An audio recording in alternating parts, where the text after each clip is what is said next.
Hello बच्चों, कैसे हैं आप सभी। होप करता हूँ सभी अच्छे ही होंगे। आज हम पढ़ने वाले हैं प्रोडक्शन फंक्शन। ठीक है, शुरू करते हैं। इसमें भी अब डिमांड तक आपने जो भी पढ़ा ना, आपने कंज्यूमर बन के सोचा। ठीक है ना। यहाँ पे जो आपको थिंकिंग ऑर्डर रखना है वो प्रोड्यूसर की तरह रखना है। ठीक है ना, क्योंकि अब आप प्रोडक्शन कर रहे हैं। ठीक है, तो देखते हैं फर्स्ट क्या है प्रोडक्शन। प्रोडक्शन का मीनिंग क्या है। ये एक इकोनॉमिक एक्टिविटी है जिसमें प्रोड्यूसर क्या करता है, कन्वर्ट करता है रॉ मटेरियल्स को फिनिश गुड्स में। यानी रॉ मटेरियल्स लेता है, उसमें कुछ चेंजेस करता है। अच्छा, इसी चेंजेस को हम क्या कहते हैं, मैन्युफैक्चरिंग। इस कन्वर्ट करने के प्रोसीजर को हम क्या कहते हैं, मैन्युफैक्चरिंग। ठीक है, और क्या बनाता है, फिनिश गुड्स बनाता है। ठीक है, प्रोड्यूसर कौन होगा, वो एक इकोनॉमिक एजेंट है जो क्या कर रहा है, गुड्स एंड सर्विसेज को प्रोड्यूस कर रहा है और सेल कर रहा है मार्केट में और प्रॉफिट जनरेट कर रहा है। ठीक है ना। चलिए आगे चलते हैं। Production function. अब याद कीजिए, अगर आप मेरे लेक्चर्स देख रहे हैं तो मैंने आपको एक ट्रिक बताया है। जब भी फंक्शन वर्ड आए, तीन वर्ड हमेशा याद रखना है। Functional relationship between. तो functional relationship between physical input और फिजिकल आउटपुट। जैसे बचपन में आपने पढ़ा था इनपुट डिवाइस आउटपुट डिवाइस, तो उसी तरीके से आप इनपुट क्या दे रहे हैं, यानी जो इंडस्ट्री में आप चीजें क्या इनपुट दे रहे हैं, क्या लगा रहे हैं, उससे बन के क्या तैयार होगा, फिनिश प्रोडक्ट जो तैयार होगा वो क्या होगा। ठीक है ना।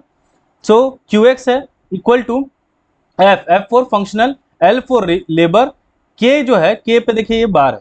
ठीक है ना, यानी कांस्टेंट है, कैपिटल कहते हैं। ठीक है ना, जैसे प्लांट एंड मशीनरी वगैरह आप लगाते हैं उसे हम कैपिटल कहते हैं। ठीक है, नेक्स्ट है आपका क्लासिफिकेशन ऑफ फैक्टर्स। ये इंपॉर्टेंट है, इसको ध्यान से समझिएगा। ठीक है ना, ये आपका क्लियर होगा तो धीरे धीरे सारी चीजें क्लियर हो जाएंगी, इजीली समझ में आएगा। ठीक है, फर्स्ट है फैक्टर्स क्या क्या है, तो एक है फिक्स्ड फैक्टर, दूसरा है वेरिएबल फैक्टर। जैसा इनका नाम है वैसा ही इनका नेचर है। फिक्स्ड मतलब चीजें फिक्स्ड होंगी, वेरिएबल मतलब जो डायनेमिक इन नेचर होगा, चेंजेस करेगा। अब क्या चेंजेस होगा वो ध्यान समझिए। Does not change in the change in output, ये मैंने जो साइन बनाया है ये चेंज का है, यानी कि आउटपुट के चेंज होने पे इसमें कोई चेंजेस नहीं आएंगे। एग्जाम्पल, मान लीजिए मैंने यहां पे एक मशीन लगा दिया। ठीक है, ये मशीन एक दिन में 100 शर्ट्स बनाता है।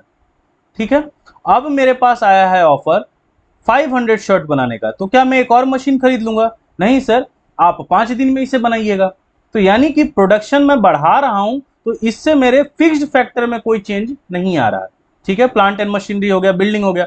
मान लीजिए मशीन की जगह बिल्डिंग होता तो 500 शर्ट, यानी प्रोडक्शन बढ़ाना है, मैं रोज 100 शर्ट्स बना रहा हूं, 500 शर्ट्स बनाना है, तो क्या अब मैं एक नया बिल्डिंग परचेस कर लूंगा? नहीं। तो ये सब क्या होते हैं, लैंड एरिया, ये सब फिक्स्ड फैक्टर होते हैं। यानी आउटपुट बढ़े या आउटपुट घटे, फिक्स्ड फैक्टर में कोई चेंज नहीं आता है। ठीक है, चेंज आता भी है तो किसमें समझेंगे, अभी मैं ये सब चीजें नहीं एक्सप्लेन कर रहा हूं। देखिए मैंने सिर्फ लिखा है can not change in short run. अब शॉर्ट रन आगे हम पढ़ेंगे तो समझ में आएगा। ऐसे आप समझ के चलिए, फिक्स फैक्टर में कोई चेंज नहीं आएगा, शॉर्ट रन में भी चेंज नहीं आएगा। वेरिएबल फैक्टर, वेरिएबल फैक्टर क्या है, चेंज आएगा जैसे जैसे हमें आउटपुट चेंज करना है वैसे वैसे वेरिएबल फैक्टर में चेंज लाना होगा। अब इसी सेम एग्जांपल से चलते हैं। मान लीजिए 100 शर्ट्स रोज मैं बना रहा हूं ना, तो उसके लिए मुझे एक लेबर की जरूरत पड़ रही है। 500 शर्ट्स बनाने हैं तो मुझे मान के चलता हूं 5 लेबर की जरूरत पड़ेगी। यानी कि जैसे मैंने प्रोडक्शन बढ़ाया, ठीक है ना, प्रोडक्शन बढ़ाया तो मुझे क्या करना पड़ा, वेरिएबल फैक्टर, वेरिएबल फैक्टर यानी लेबर भी एक वेरिएबल फैक्टर है, तो उसमें मुझे चेंज लाना पड़ा, लेबर बढ़ाने पड़े। ठीक है ना, जैसे लेबर हो गया, फ्यूल हो गया। अब जैसे वो मशीन थी 5 दिन चलेगी तो फ्यूल ज्यादा लगेगा, पावर ज्यादा लगेगा, रॉ मटेरियल्स ज्यादा आपके लगेंगे। ठीक है ना, तो यानी आउटपुट चेंज करेंगे, आउटपुट बढ़ाएंगे तो रॉ मटेरियल्स ज्यादा लगेगा, आउटपुट घटाएंगे तो रॉ मटेरियल्स कम लगेगा। ठीक है, तो जैसा जैसा आउटपुट रहेगा वैसा वैसा चेंजेस आएगा किसमें, वेरिएबल फैक्टर में। ठीक है, चलिए, और ये शॉर्ट रन में भी चेंज आता है और लॉन्ग रन में भी आता है। अब पहले समझ लेते हैं शॉर्ट रन लॉन्ग रन, फिर मैं आपको ये चीजें समझा दूंगा फिर से एक बार। शॉर्ट रन क्या होगा और लॉन्ग रन क्या होगा, पहले शॉर्ट रन समझते हैं, और वो भी एक बहुत अच्छे एग्जांपल के साथ। शॉर्ट रन प्रोडक्शन फंक्शन का मतलब क्या है, पीरियड ऑफ टाइम जहां पे सम फैक्टर्स क्या होंगे, फिक्स्ड होंगे और कुछ फैक्टर्स वेरिएबल होंगे। मान के चलते हैं हमने एक छोटा सा रूम लिया है। ठीक है, इसमें मैं और मेरा एक स्टूडेंट दोनों काम कर रहे हैं। ठीक है, कपड़े बनाते हैं, ठीक है, शर्ट्स हम बनाते हैं। ठीक है, अब ये बिजनेस हम दोनों ने बस बेरोजगारी की वजह से शुरू कर दिया है, ऐसा मान के चलिए आप। तो ये बिजनेस 4 से 5 साल तक हम चलाएंगे। उसके बाद क्या होगा हमें भी पता नहीं ना, उस स्टूडेंट को पता है। तो ये क्या हो गया, शॉर्ट रन, यानी टाइम पीरियड कम है। ठीक है, और हमें पता नहीं है बिजनेस आगे हमें कब तक रन करना है। ठीक है, अब देखिए next point, if producer want to change quantity of production he will change variable factor only. Fixed factor को हम चेंज नहीं कर सकते, समझते हैं। अब हम लोग मान लीजिए दिन का बना रहे थे 100 शर्ट्स, 100 भी नहीं, कम कर देता हूं, 10 शर्ट हम बनाते हैं, और कोई एक ऑफर लेके आया है कि मुझे 200 शर्ट्स चाहिए, वो भी 10 डेज के अंदर।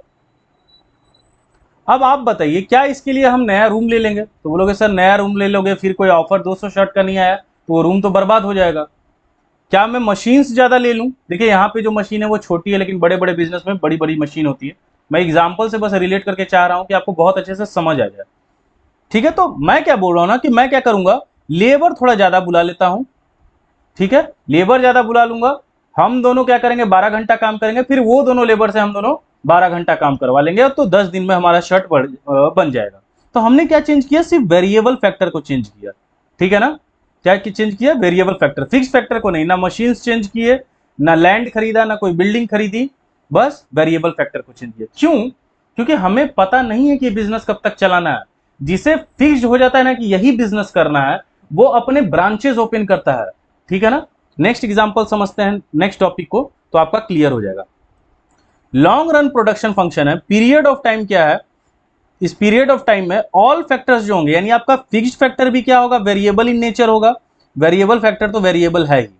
अब इसे समझते हैं, सेम एग्जांपल है, ये रूम है, ठीक है। अब मेरे पास 2000 शर्ट्स का ऑर्डर आया है, मैं क्या करूंगा, नया रूम लूंगा, एक और जगह से मान लीजिए 2000 शर्ट का ऑफर आया, एक और रूम ले लिया।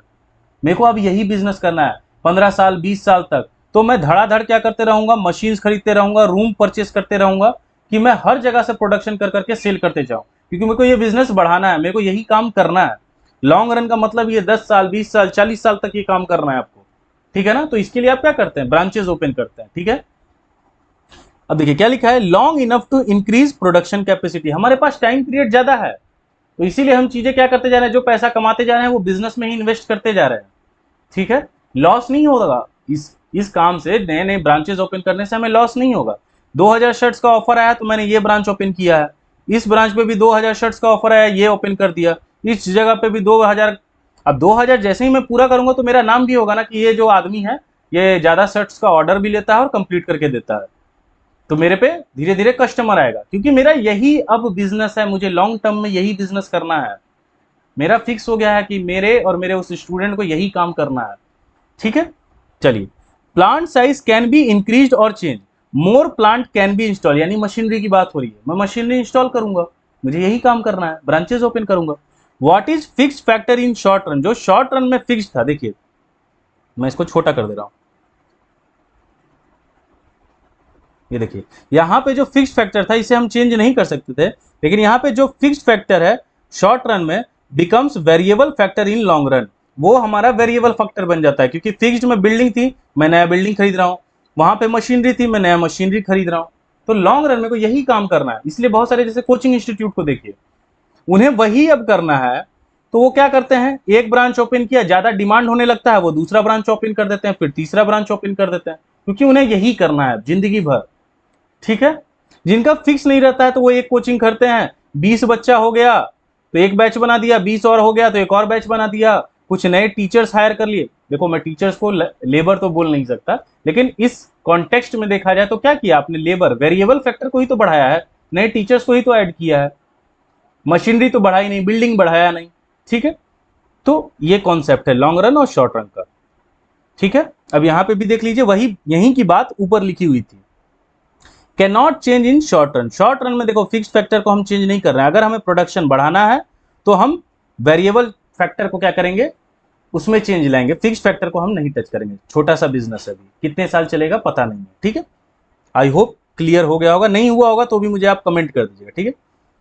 चलिए नेक्स्ट चलते हैं, बेसिक कॉन्सेप्ट्स ऑफ प्रोडक्शन। देखिए अगर शॉर्ट रन लॉन्ग रन आपको समझ में आ गया, इसलिए मैंने अच्छे से एक्सप्लेन किया है कि अगर वो दोनों समझ में आ गया तो आगे कोई भी चीजों में आपको दिक्कत नहीं आएगी। बेसिक्स कॉन्सेप्ट्स ऑफ प्रोडक्शन, अब आपने टीयू पढ़ रखा है, एमयू पढ़ रखा है, सेम कॉन्सेप्ट है, इसलिए मैंने बोला था टीयू एमयू समझ जाइएगा, टीपी टीआर टीसी सब आपको समझ में आने लगेगा। Total quantity of A goods produce by A firm during a given period of time with given number of inputs, यानी कि टोटल लेबर्स ने मिलकर कितना प्रोडक्शन किया है उसको हम एडअप कर देंगे, आपका टोटल प्रोडक्शन निकल जाएगा। ठीक है, नेक्स्ट क्या है, average production, output per unit, यानी कि टोटल प्रोडक्शन को अगर हम डिवाइड कर देते हैं वेरिएबल फैक्टर से, कि जितने लेबर ने टोटल प्रोडक्शन, जैसे मान लीजिए 100 टोटल प्रोडक्शन हुआ है, 10 लेबर ने किया है, तो हम बोल सकते हैं हर एक लेबर ने 10 का प्रोडक्शन किया है। एवरेज यही है हमारा, इसे हम क्या बोलते हैं, एवरेज प्रोडक्शन। ठीक है, एक लेबर ने कितना प्रोडक्शन किया ये पता लग जाता है, एवरेज इसी से ना निकालते हैं। नेक्स्ट है हमारा marginal production, addition to total production when one more units of variable factor is employed. ये भी आप एमयू का कॉन्सेप्ट पढ़ के आ चुके हैं। ठीक है, एक एडिशनल करने पे कितना का चेंज आ रहा है उसे हम क्या बोलते हैं, मार्जिनल प्रोडक्शन। इसका फॉर्मूला जैसे एमयू का था TUN माइनस TUN माइनस 1, वैसे ही TPN माइनस TPN माइनस 1। ठीक है, चलिए नेक्स्ट इंपॉर्टेंट कॉन्सेप्ट, इसके पहले ही मैं एक चीज बता दे रहा हूं आपको। देखिए अभी आपने कॉन्सेप्ट पढ़ा, एक सेकेंड, शॉर्ट रन, दूसरा कॉन्सेप्ट पढ़ा लॉन्ग रन।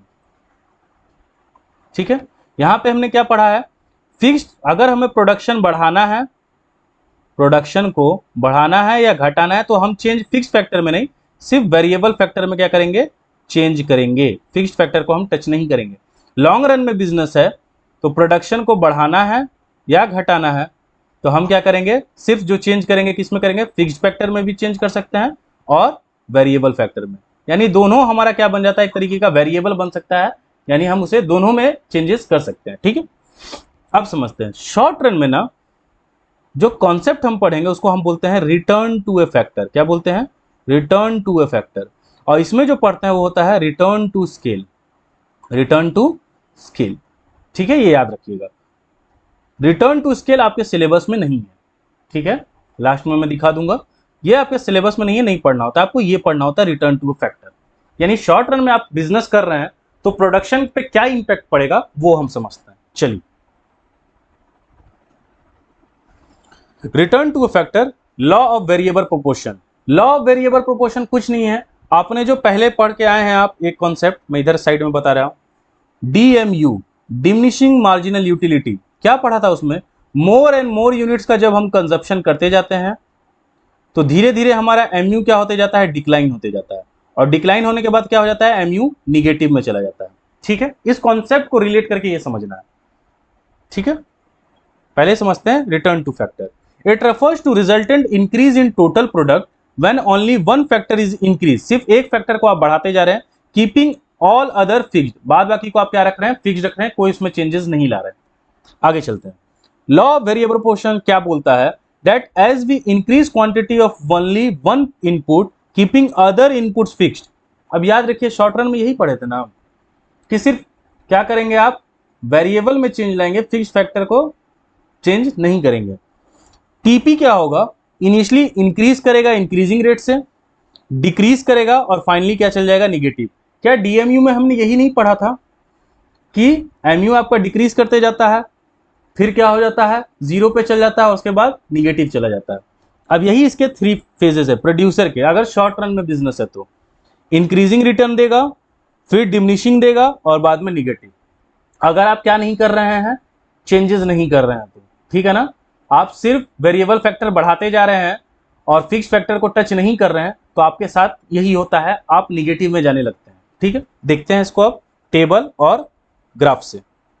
देखिए फिक्स फैक्टर में मैंने क्या ले लिया, लैंड, लैंड वही है, एक एक एक एक, कोई चेंज नहीं। शॉर्ट रन में हम यही करते हैं, फिक्स्ड फैक्टर को हम टच नहीं करते हैं, वेरिएबल फैक्टर में चेंज करते हैं। ठीक है सर, तो वेरिएबल फैक्टर क्या कर रहे हैं, हम बढ़ाते जा रहे हैं, 1 2 3 4 5 6, टोटल प्रोडक्शन 10 30 40 50 जो भी है। एमपी देखिए, एमपी आप जानते हैं 10 का 10 हो गया, फिर इसमें माइनस करेंगे 20, 45 से 30 माइनस करेंगे 15, फिर इसमें माइनस किए 7, 52 से 52 माइनस हुआ 0, 48 से 52 माइनस हुआ -4। क्या हो रहा है यहाँ पे, इंक्रीजिंग रिटर्न आ रहा है, 20 के बाद क्या होने लगा, डिक्रीज होने लगा, तो डिमिनिशिंग यानी घटना शुरू हो गया, और 0 के बाद क्या हो गया, ये निगेटिव पे चला गया। ठीक है, अब देखिए स्टेजेस जो दिए थे उसको भी मैं थोड़ा सा एक्सप्लेन कर दे रहा हूँ। पहले क्या बोला गया है, TP initially increases at increasing rate, increasing rate से बढ़ रहा है। इंक्रीजिंग रेट क्या होता है, ये देखिए टीपी को यहाँ देखते रहिएगा आप लोग, 10 है फिर 30 है, तो कितना का चेंज है, 20 का। ठीक है, 30 के बाद कितना है 45 है, तो 15 का फर्स्ट तो 10 ही हो जाएगा ना, सॉरी फर्स्ट तो 10 ही हो गया, उसके बाद है 20 का, उसके बाद कितना का है 15 का। तो यानी ये देखिए, ये पॉइंट सिर्फ देखिए, ये दो को क्या है इंक्रीजिंग रेट से बढ़ा, 10 से 20 हुआ, फिर क्या हो रहा है, अब जो घट रहा है ये जो बढ़ रहा है, अभी भी तो बढ़ रहा है, 30 से क्या हो रहा है 45 हो रहा है, लेकिन कितने के स्पीड से बढ़ रहा है 15 के, पहले कितने के स्पीड से बढ़ा 20 के स्पीड से बढ़ा। तो ये क्या है इंक्रीजिंग रेट से पहले बढ़ता है, बाद में किस रेट से बढ़ता है डिक्रीजिंग रेट से बढ़ता है।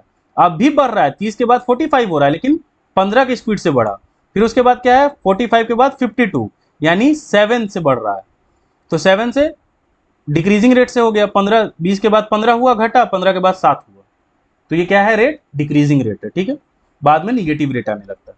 तो ये रेट के बारे में आपको बता दिया, ठीक है, आगे चलते हैं। तो ये आपका टेबल हो गया, वेरिएबल फैक्टर बढ़ रहा है, टीपी भी बढ़ रहा है, एक पॉइंट के बाद टीयू में भी आपने पढ़ा था टीयू मैक्सिमम जाता है, उसके बाद टीयू गिरना शुरू हो जाता है, और जहां टीयू मैक्सिमम पे होता है वहां एमयू क्या हो जाता है आपका 0 हो जाता है, इसी को हम क्या बोलते हैं पॉइंट ऑफ स्टैटिटी। सेम यहाँ पे भी है, टीपी क्या है जहां पे हाईएस्ट है वहां पे एमपी क्या हो गया 0 हो गया, टीपी उसके बाद गिरना शुरू होता है, एमपी क्या हो जाता है निगेटिव हो जाता है, ठीक है। अब इसको डायग्राम में, अब डायग्राम भी आप देखेंगे, डायग्राम को मैं छोटा कर रहा हूं थोड़ा, आई होप आप लोगों को दिखाई दे। देखिए दो अलग अलग डायग्राम बनाए हैं, एक में टीपी लिया गया है, एक में एमपी लिया गया है। आप बताइए टीयू एमयू में क्या सेम डायग्राम हम लोग ने नहीं बनाया था, कुछ ऐसा और कुछ ऐसा, जहां पे टीयू मैक्सिमम पे था एमयू क्या था 0 था, यही बनाया था। सेम यहाँ पे भी है, देखिए एम पॉइंट है, यहाँ पे टीपी क्या है मैक्सिमम है, इस पॉइंट के बाद देखिए, इसलिए मैंने पॉइंट बड़े बड़े बनाया है, इस पॉइंट के बाद देखिए टीपी क्या हो रहा है, यहाँ एक पॉइंट है, टीपी यहाँ से यहाँ क्या हो रहा है डिक्रीज हो रहा है, और जहां टीपी मैक्सिमम पे है एमपी को देखिए क्या है 0 पे है, ये क्या है 0 होता है यहाँ पे, तो ये 0 पे है एमयू, ठीक है। तो सेम ही डायग्राम, इसलिए मैं बोल रहा हूँ टीयू एमयू आपका क्लियर है तो आगे सब कुछ क्लियर रहेगा आपका, ठीक है। पॉइंट ऑफ इन्फ्लेक्शन क्या होता है वो समझ लेते हैं, जहां पे एमपी मैक्सिमम पे है, देखिए पॉइंट 2 है, ये 2 पे देखते हैं एमपी क्या है, 2 पे देखिए एमपी 20 पे है, सबसे हाईएस्ट है ना, तो जहां एमपी सबसे ज्यादा होता है, ठीक है, और टीयू क्या है, टीयू है 2 पे 30, ठीक है, तो जिस पॉइंट पे एमपी मैक्सिमम होता है उसे हम पॉइंट ऑफ इन्फ्लेक्शन बोल देते हैं, ठीक है। आई होप समझ में आ गया होगा। तो ये सब चीजें सेम है पिछले लेक्चर से, ठीक है, टीपी जहां पे मैक्सिमम होगा वहां पे एमपी 0 होगा, हाँ एमपी जहां पे मैक्सिमम है उसी को हम बोल रहे हैं पॉइंट ऑफ इन्फ्लेक्शन, ठीक है। तो डायग्राम आप बना सकते हैं, 1 2 3 4 ये क्या है, वही आपका लेबर है वेरिएबल फैक्टर, यहाँ पे टीपी को शो किया है, सेकंड डायग्राम में किसे शो किया है एमपी को किया है। बनाने में अगर कोई प्रॉब्लम है थोड़ा थोड़ा इसे भी बता दे रहा हूँ, जैसे एमपी को ले लीजिए, 1 पे कितना है 10 है, देखिए याद कर लेते हैं, 1 पे कितना है 10, 2 पे 20, 3 पे 15, 10 20 15, तो फर्स्ट पे 1 पे बनाया 10, 2 पे बनाया, एमपी का ही ना देखे थे हम लोग, 10 है 20 है फिर 15 है, तो 2 पे कितना होगा 20, 3 पे कितना है 15, तो 10 और 20 के बीच में होगा 15, तो ऐसे ऐसे करके पॉइंट बनाएंगे, कुछ ऐसा ही डायग्राम बनेगा। टीपी का देख लेते हैं, टीपी कितना है 1 पे 10 है, 1 पे 10, तो 1 पे 10 बना दिए, 2 पे 30, तो 2 पे 30 बना दिए, देखिए 30 पॉइंट है यहाँ पे पॉइंट बन गया, 3 पे कितना है 45, तो 3 पे 45, ये 40 और 50 के बीच में बनेगा 45, ऐसे ऐसे करके पॉइंट बनाइए, कुछ ऐसा ही टीपी का डायग्राम बन जाएगा। एक बार आप घर पे जरूर ये सारी चीजें बनाइए, ठीक है ना, एग्जामिनेशन में बनाने में इजी रहेगा। चलिए अब समझते हैं, हमने एक बात तो देख ली कि सर यहाँ पे इंक्रीजिंग रिटर्न है, रिटर्न का मतलब यानी आपको बेनिफिट हो रहा है, प्रोड्यूसर को बेनिफिट हो रहा है इस चीज से। सेकंड क्या हो रहा है डिमिनिशिंग रिटर्न है, यानी अब जो उसको बेनिफिट मिल रहा था, फायदा मिल रहा था, वो धीरे धीरे घट रहा है, और बाद में वो निगेटिव आ जाएगा अगर लेबर रेगुलर बढ़ाते रहेगा तो। एक नॉर्मल एग्जाम्पल लेता हूँ और अच्छा एग्जाम्पल लेता हूँ, मान लीजिए आपके पास बिहार में कट्ठा चलता है, 1 कट्ठा का लैंड है, आपने यहाँ पे 2 लेबर बुलाए, ठीक है, अगर मैं बोलूं इस लैंड पे, सिर्फ इस लैंड पे 200 लेबर को आप खड़ा कर दोगे तो कोई प्रोडक्शन होगा क्या? यानी लेबर सिर्फ बढ़ा देने से प्रोडक्शन ज्यादा हो जाएगा क्या? लैंड की जितनी कैपेबिलिटी है, जितना आपने सीड्स डाला है, जितना अच्छा फर्टिलाइजर डाला है, उसी हिसाब से एक प्रोडक्शन हो सकता है, एक लिमिट होगी।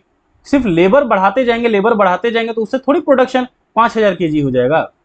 वही यहाँ पे पॉइंट है कि आप सिर्फ लेबर मत बढ़ाते रहिए जिससे आपका प्रोडक्शन हाई होता रहेगा। ज्यादा लेबर बढ़ाते जाइएगा, फिक्स फैक्टर में चेंज नहीं लाइएगा तो आपका बिजनेस बंद हो जाएगा, निगेटिव में आ जाएगा। ठीक है, आई होप ये भी एग्जाम्पल आपको काम देगा। चलिए आगे चलते हैं। देखिए समझ में आना चाहिए, रटिएगा इकोनॉमिक्स को तो फिर तो दिक्कत है आप लोगों को। ठीक है, कॉजेज ऑफ इंक्रीजिंग रिटर्न, इसको भी मैं एक कहानी से बताता हूं, आपको हमेशा याद रहेगा। ऐसे मान के चलिए आप प्रोड्यूसर, आप नहीं, कोई प्रोड्यूसर है, ठीक है, आपका कोई दोस्त ए है, एक कोई पर्सन है वो बी है। फुलर यूटिलाइजेशन ऑफ रिसोर्सेज हो रहा है। आप भी इस जगह पे गए थे काम करने प्रोड्यूसर के पास, यहाँ पे ये भी बच्चा काम करने गया है। ठीक है, ये दोनों काम कर रहे हैं, यानी रिसोर्सेज का सही से यूज हो रहा है। रिसोर्सेज में दो चीज का ले रहा हूं, एक मशीनरी और एक आप दोनों जो लेबर है। देखिए कोई भी स्टूडेंट मेरा लेबर नहीं है, लेकिन रिलेट करने के लिए, आपको अच्छे से समझाने के लिए, तो दो लड़के यहाँ के स्टूडेंट जो हैं वो चले गए यहाँ पे काम करने। ठीक है, तो दोनों मशीन्स पे अच्छे से काम कर रहे हैं, प्रोडक्शन बढ़ रहा है। ठीक है, increase in efficiency of variable factor, variable factor की एफिशिएंसी इंक्रीज हो रही है। देखिए आप मशीन्स पे आके काम कर रहे हैं, नया नया काम है, आपने नए नए मशीन्स देखे हैं, आपको वैसी ट्रेनिंग दी गई है, और आपको भी पता होगा नया नया बुक होता है, पढ़ने में कितना अच्छा लगता है, नया नया सब्जेक्ट होता है, पढ़ने में कितना मजा आता है। वैसे ही नया नया मशीन मिला है तो काम करने में बहुत मजा आएगा, आप काम सीखना चाहेंगे, स्किल्स ऐड करना चाहेंगे। तो वेरिएबल फैक्टर पूरे एफिशिएंसी से वर्क करता है। Good coordination between the factor यानी लेबर मशीन के साथ ज्यादा वक्त बिता रहा है, सही से काम कर रहा है, डिसिप्लिन होकर काम कर रहा है, क्या होने लगता है कि डिमिनिशिंग रिटर्न आने लगता है या निगेटिव रिटर्न आने लगता है, उसे समझते हैं। मैं इसे छोटा कर देता हूं, वही एग्जांपल रहेगा। फिक्सिटी ऑफ द फैक्टर, मन मर्जी का काम, यानी कि अब ये दोनों सीख लिए हैं, स्किल्स सीख लिए हैं। अब वही है कि काम नहीं भी करेंगे तो हमें कोई निकाल देगा क्या, और निकाल भी देगा तो क्या हम किसी और फैक्ट्री में चल जाएंगे, मशीन तो चलाना सीख ही चुके हैं। कभी टी ब्रेक चाहिए, कभी कुछ ब्रेक चाहिए। ठीक है, दूसरा क्या, अब ये दोनों तो मशीन सीख चुके हैं, लेबर हैं, दोस्ती हो गई है, अब दोनों बैठ के गप्पे मार रहे हैं। आप भी देखिए जब नए नए क्लास में, जैसे आप लोग अभी 11th में है, अभी कॉमर्स में गए, सब नए नए लोग आए, कोई दोस्ती नहीं, तो पहले क्लास कितनी डिसिप्लिन तरीके से चलती होगी, कोई एक दूसरे से बात नहीं कर रहा है, ज्यादा जान पहचान नहीं है। और एक बार जो दोस्ती हो गई, अब क्लास में इनडिसिप्लिन शुरू हो जाता है कि सर कुछ नहीं करेंगे, कोई दिक्कत नहीं है, सर क्लास से बाहर निकाल देंगे, हम दोनों क्लास से बाहर चल जाएंगे। तो ऐसा कुछ होने लगता है। ठीक है ना, मन मर्जी का काम। इम्परफेक्ट फैक्टर सब्स्टिट्यूबिलिटी, यानी कि मतलब क्या है, मान लीजिए आप दोनों में से कोई एक बीमार पड़ गया, ठीक है, अब इस ए के बदले तो किसी को लाना होगा ना, तो बाहर से हमने कोई सी पर्सन को लाया।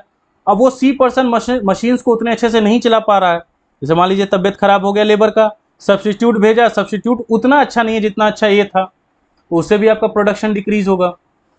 Poor coordination between the factors, यानी कि वो जो लेबर है मशीन के साथ अब वक्त नहीं बिता रहा है, उसे बोरिंग लग रहा है क्योंकि वो एक ही काम बार बार कर रहा है। बहुत सारे रीजंस हो सकते हैं। ठीक है ना, तो इस वजह से भी क्या होता है, डिमिनिशिंग रिटर्न या निगेटिव रिटर्न। देखिए किताब में और भी पॉइंट्स दिए हैं, मैंने सबसे इजी वाला उठाया है कि आप लोगों को याद भी रहे, आप रिलेट करके भी लिख सको। इतना भी नहीं लिख देना कि फिर टीचर कंफ्यूजन में आ जाए। ठीक है ना, बस इसे समझ के ऐसे याद रख सकते हो। ठीक है, नेक्स्ट चलते हैं, relationship between TP and MP. TP MP का भी हमने डायग्राम बनाया है। क्या हो रहा था, TP increases as increasing rate, MP भी इंक्रीज कर रहा था। टीपी जहां पे फिर क्या होने लगा, वो डिक्रीजिंग रेट से घटने लगा, एमपी भी डिक्रीज करने लगा। टीपी जहां पे मैक्सिमम है, एमपी क्या हो जाता है, जीरो हो जाता है।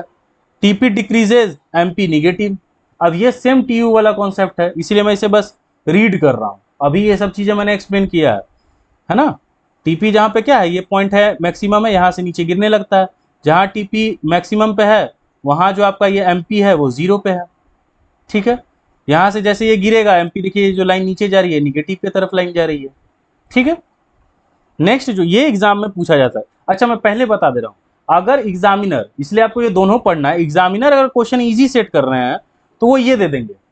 ठीक है ना, जैसे मान लीजिए कोई यूटी एग्जाम हो रहा है और सिर्फ यही चैप्टर आ रहा है, तब तो वो ये वाला दे देंगे थोड़ा हार्ड बनाने के लिए। दो तीन चैप्टर्स मिक्स करके आ रहे हैं तो शायद ये क्वेश्चन दे सकते हैं, टीपी और एमपी का रिलेशन, क्योंकि ये रिलेट करता है टीयू एमयू से, इसलिए टीचर्स नहीं देते हैं। चलिए, क्या है relationship between AP and MP. AP increases, AP बढ़ रहा है, MP increases more than AP, यानी देखिए एपी इंक्रीज कर रहा है, ये देखिए एपी क्या हो रहा है, बढ़ रहा है। एमपी क्या हो रहा है, उससे ज्यादा इंक्रीज कर रहा है, किससे, एपी से। तो देखिए इसका ग्राफ कुछ ज्यादा ऊपर जा रहा है। एपी डिक्रीजेज, एपी डिक्रीज कर रहा है, MP decreases before AP decreases, यानी जहां से एपी, एपी यहां से डिक्रीज कर रहा है, एमपी उससे पहले ही डिक्रीज करना शुरू कर देता है। MP cut AP from AP top most point, तो एमपी क्या कर रहा है, कट कर रहा है, यानी एमपी जो ये ऊपर से आ रहा है ना, ये कट कर रहा है कहां, एपी का जो टॉप मोस्ट पॉइंट है, यानी एपी जहां से गिरना शुरू हो रहा है, मान लीजिए एपी का टॉप मोस्ट पॉइंट ये है, जहां से एपी गिरना शुरू होगा ना, वहीं से एमपी से क्या करता है, कट करता है। ठीक है, एमपी निगेटिव हो सकता है, एपी कभी निगेटिव नहीं होगा, वो पॉजिटिव में रहेगा। ठीक है, देखिए मैंने ये रफली बनाया है, रफली देखा जाए तो इन्वर्टेड यू शेप बनता है, ऐसा ही डायग्राम बनता है। अगर पॉइंट्स लेके आप बनाएंगे तो आपको कुछ नहीं करना है, ये आपका होमवर्क ही समझ लीजिए। अगर उसमें दिक्कत आएगा मुझे कमेंट कर दीजिएगा, इसके लिए मैं एक स्पेशल वीडियो बना दूंगा। इधर देखिए टीपी है, एमपी है, एपी निकाला नहीं जा सकता है, तो हाँ सर निकाला जा सकता है। कैसे, एपी इक्वल टू क्या होता है, टीपी बटा क्यू, क्वांटिटी, क्वांटिटी क्या है सर, लेबर है हमारा। ठीक है, टीपी कितना है 10, लेबर कितना है 1, तो ये 10 हो जाएगा। टीपी कितना है 30, ये कितना है 2, तो 15 हो जाएगा। तो ऐसे करके आप एपी निकाल लेंगे। एपी और एमपी का रिलेशन पूछा गया है, तो एक तरफ एपी आप पुट कर दीजिएगा, एक तरफ एमपी पुट कर दीजिएगा, सबके पॉइंट्स बनाइएगा। देखिए पॉइंट्स बना के बनाइएगा तो डायग्राम थोड़ा अलग लगेगा आपको, ठीक है ना। ये जो मैंने थोड़ा फ्लेक्सिबिलिटी दिया है ना, ये फ्लेक्सिबिलिटी नहीं रहेगा, थोड़ा कुछ ऐसा रहेगा, ऐसे करके जाएगा, ठीक है ना। तो एक बार बना के आप देखिएगा, ठीक है। अगर दिक्कत होगी तो उसको मैं पॉइंट के बेसिस पे भी दोबारा यहाँ पे बना दूंगा, ठीक है। नेक्स्ट चलते हैं, returns to scale. Returns to scale क्या है, ये लॉन्ग रन का कॉन्सेप्ट है और ये आपके सिलेबस में नहीं है, लेकिन इसमें मैं बता दे रहा हूं होता क्या है।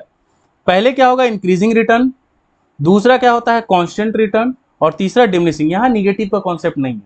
और इसी में क्या होता है ना, ब्रांचेस, मैंने बताया था ना लॉन्ग रन में लंबा बिजनेस करना है तो आप ब्रांचेस ओपन करते हो, 1 2 3, इसी को स्केलिंग बोलते हैं। स्केल देखते हो ना, नॉर्मल जिससे मार खाते हो, तो वही स्केलिंग, स्केलिंग हो रही है, डिफरेंट ब्रांचेस ओपन हो रहे हैं, ठीक है। तो ये लेकिन आपको पढ़ना नहीं है, तो इसमें निगेटिव रिटर्न नहीं होता है, ठीक है। इंक्रीजिंग होगा, कांस्टेंट होगा, डिमिनिशिंग होगा, निगेटिव नहीं होगा, ठीक है। पहले था लेकिन अब नहीं। इंपॉर्टेंट क्वेश्चंस देखते हैं। फर्स्ट क्या है, इसलिए मैंने दे दिया, relationship between TP and MP, MP and AP. ज्यादा इंपॉर्टेंट एमपी एंड एपी का होता है, लेकिन अगर एग्जामिनर इजी क्वेश्चन सेट करना चाह रहे हैं तो टीपी और एमपी देते हैं वो, ठीक है। ये दोनों में से दोनों ही आ सकता है या एक पक्का आएगा। फिक्स्ड एंड वेरिएबल फैक्टर के बीच में डिफरेंस या short run and long run के बीच में डिफरेंस डिफाइन करने पूछा जा सकता है आपको कि वेरिएबल, क्वेश्चन लिख दिया मैंने, वेरिएबल फैक्टर, ठीक है। वेरिएबल फैक्टर क्या होता है, लॉ ऑफ, मैं भी क्या लिख रहा हूं, सॉरी, वेरिएबल प्रोपोर्शन, ठीक है। Define law of variable proportion, ये 2 मार्क्स 3 मार्क्स में पूछा जा सकता है, ठीक है। आगे बढ़ते हैं, यहाँ पे आपका चैप्टर द एंड हुआ, ठीक है। सो कोई भी डाउट रह गया हो, डायग्राम आपसे ग्राफ प्रॉपर नहीं बने हो, तो आप मुझे एक बार इंस्टाग्राम पे मैसेज जरूर कीजिए, ठीक है ना। नोट्स आपको टेलीग्राम पे मिल जाएंगे, वहाँ से डाउनलोड कर सकते हैं। कोई भी अदर क्वेरी है, स्टडी रिलेटेड कोई भी प्रॉब्लम आ रही है आपको, तो आप मुझे इंस्टाग्राम पे भी मैसेज कर सकते हैं। अभी मैंने इकोनॉमिक्स पढ़ाना शुरू किया है, ठीक है ना। कुछ दिन के बाद मैं बीएसटी का भी वीडियो या लेक्चर्स अपलोड कर दूंगा, ठीक है। सो दोस्तों को भी शेयर कीजिए कि वो भी पास हो सके एग्जाम में। इंपॉर्टेंट क्वेश्चन उनके साथ शेयर कीजिए, ठीक है। मन लगा के पढ़िए, कोई दिक्कत होता है आप मुझे जरूर मैसेज कीजिए, ठीक है। आपके जितने भी डाउट्स होंगे वो सॉल्व किए जाएंगे इस चैनल पे, ठीक है। सो मिलते हैं फिर, बाय, गुड नाइट।